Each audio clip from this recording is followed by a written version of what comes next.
So my name's John Burns, and this is my story. I grew up in a home with great parents, two great siblings. Outside of the home, things didn't go as planned. From the ages of 8 to 11, I was abused outside of the home. I was mad that God would let this happen to me, and I was mad that I couldn't do anything about it.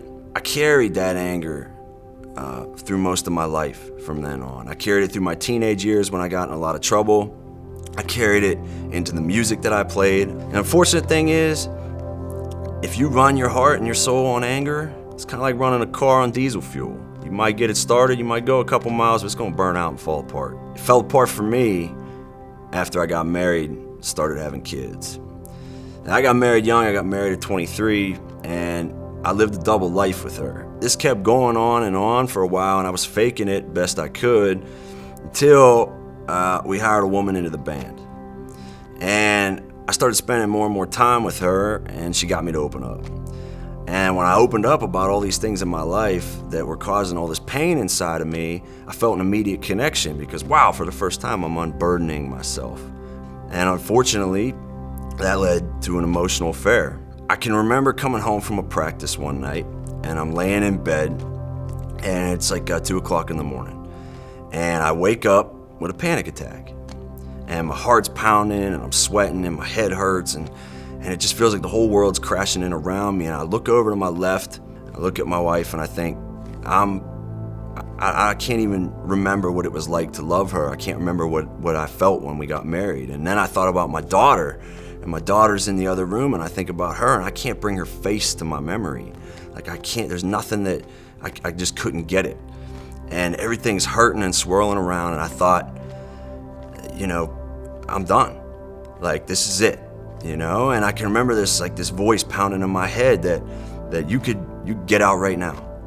There's this one voice just saying, you get out right now. And I don't mean leave the house, I mean end my life. Like, I could get out right now, and it'll be over, and you won't have to deal with any of this. You won't have to deal with the guilt of this affair. You won't have to deal with this anger anymore. And then there's this another voice that's saying, now you can fix it. You can fix it, but you got to start on the inside. So the next day I get up and I tell Sarah what happened, and she says, okay, you need to go see somebody. And she contacts Orchard Hill, and she sets up a meeting with Mike Hatch, and I'm supposed to meet Mike, and we'll talk about counseling and whatever else. So the first thing I did to take steps for myself was we fired the girl from the band. So we get her out of the band, and I meet Mike, and Mike says, yeah, you should go to counseling, and guess what? You don't have to come to church, I'll meet you. And I still had a lot of anger, but I went. And me and Mike talked, and he's a relentless guy. And we talked about God and about his love. And I started realizing I don't need to follow a list for God to love me. He always loved me. He loved me from the start. I just was pushing him away. And the more I explored and the more I realized that God loved me, the better I felt and the better the trajectory of my life went. And now I'm sitting here telling a story I never would have told. And I'm volunteering with middle school kids who are going to be high school kids. And I'm trying to help those young men avoid the mistakes that I made in my life, holding in my emotions and being angry and not telling people and opening up because they think you have to be strong.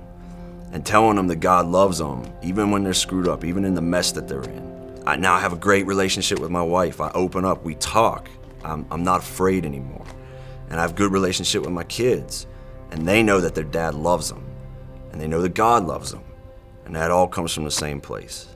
I'm John Burns, and that was my story.